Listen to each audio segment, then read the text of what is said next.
Bonjour à tous et bienvenue dans cette nouvelle vidéo. Cette fois-ci, on va apprendre à supprimer les images que l'on voit en cliquant sur le bouton de cette dernière. Donc, première chose à faire, on va déjà définir un petit bouton sur chacune de nos images. Donc dans l'idée ici, alors j'avais gardé ici quelques classes que je vais vous expliquer de Tailwind CSS pour pas avoir à les retaper à chaque fois, donc j'ai fait ça en amont. Il y avait une toute petite erreur ici, au lieu d'inscrire class name, j'ai inscrit class, mais de toute façon ça changeait rien puisque le JSX arrive à comprendre qu'on veut une classe, donc il convertit tout ça. Donc ce qu'on va faire, c'est déjà se créer une petite croix au-dessus de notre image. Donc on est parti. Ce que je vais faire, c'est récupérer ici l'image. Je vais juste la couper. Je vais créer une nouvelle div, histoire de lui donner une classe relative. Comme ça, on pourra positionner comme l'on souhaite notre croix de façon absolue. Et je vais, alors là, on va créer un bouton, tout simplement. Et on va juste y mettre un petit X.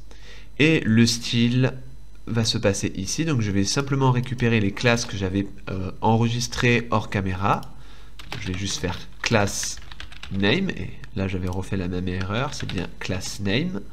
Et je vais coller tout ça. Donc globalement, ça donne un fond blanc avec une within height de 5, histoire de travailler dans un carré. On lui donne un padding bottom, donc une marge intérieure du bas de 1, histoire de le soulever un peu, qu'il ait un peu l'air centré, une fontzine pour avoir un X un petit peu fin, mais après vous faites comme vous voulez, le rounded XL pour avoir un rond, le text center pour que ce soit centré, le flex justify center, item center pour le centrer au mieux, une position absolue très important pour pouvoir le placer de façon de façon relative par rapport à notre div qui a pour le coup la classe relative. Comme ça on peut le placer par rapport à son élément parent.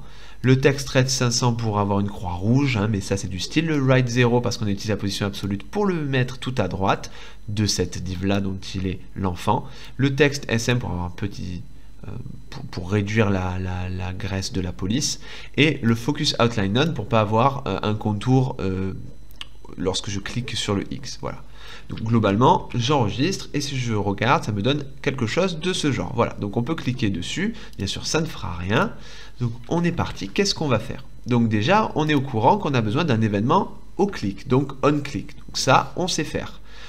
Ce que je vais faire, c'est simplement sauter un petit peu des lignes pour quand même rester dans ma balise button, mais que ce soit un petit peu plus lisible pour vous. Donc onClick, qu'est-ce qu'on fait? Alors on pourrait très bien ici indiquer le nom d'une fonction et ensuite développer cette fonction juste en bas ou là où vous voulez, mais sachez que au sein du JSX, vous pouvez sur un onClick ou tous les événements synthétiques écrire vous-même votre propre JavaScript comme si c'était le morceau de code que vous auriez écrit dans la fonction. Donc par exemple, si je mets ici une arrowed function, donc une fonction fléchée, je peux tout à fait faire un console log de coucou.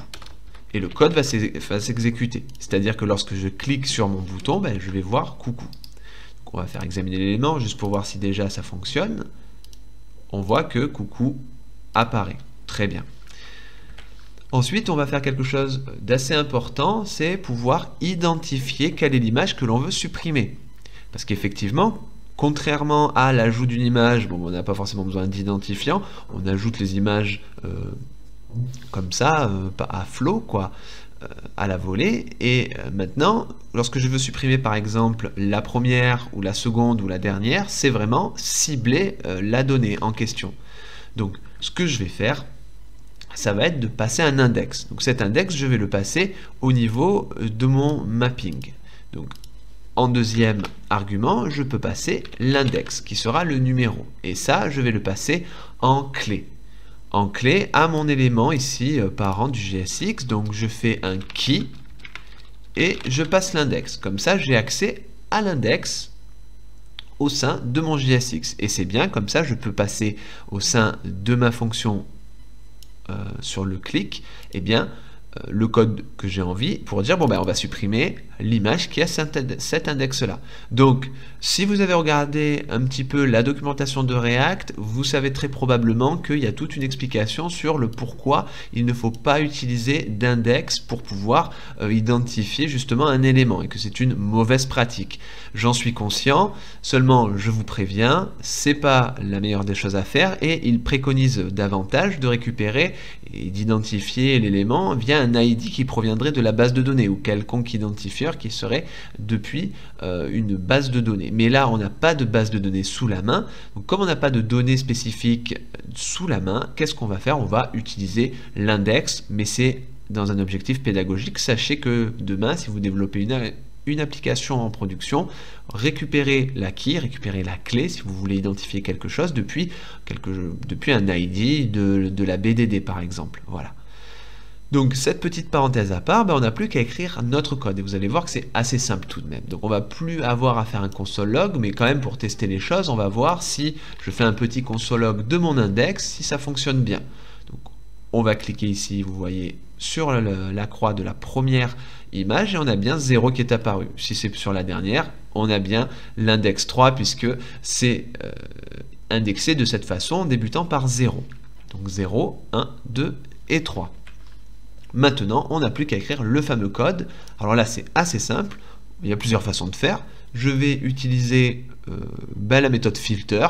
En gros, qu'est-ce que c'est? Je vais tout simplement setter ma nouvelle state, images, en disant, tu me renvoies tout, sauf ce qui a comme élément, comme index, l'index que j'ai sélectionné, parce que c'est l'image que je ne veux plus voir.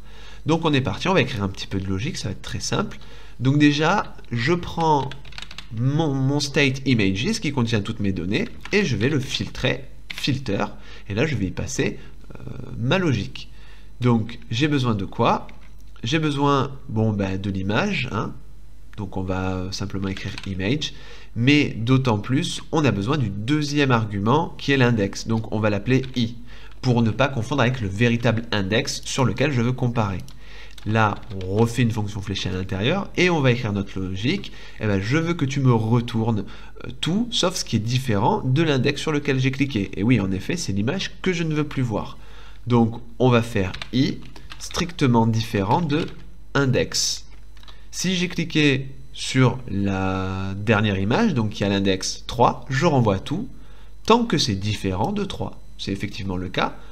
Mon state se mettra à jour, va être trié et cette image-là, par exemple, disparaîtra. C'est bien 0, 1, 2 et 3. Alors, bien sûr, là, c'est la logique en soi, mais il va falloir setter ce résultat, le modifier effectivement dans notre state. Et pour ça, on utilise la fonction setImages. SetImages. Et je mets ma petite parenthèse, j'enregistre, et normalement, ça devrait être fonctionnel. Donc, si je veux retirer par exemple la dernière image, l'image violette, je clique et elle a disparu. L'image verte, je clique, elle a disparu et je peux faire ça pour chacun de mes éléments. Voilà. Comme c'est pas persisté, bien évidemment, lorsque je reclique, je régénère le tableau. Voilà. Et on peut voir que ça fonctionne. Donc voilà, vous savez maintenant comment faire pour supprimer des données via votre state. Et on se donne rendez-vous dans la prochaine vidéo où on va ajouter un petit peu de style.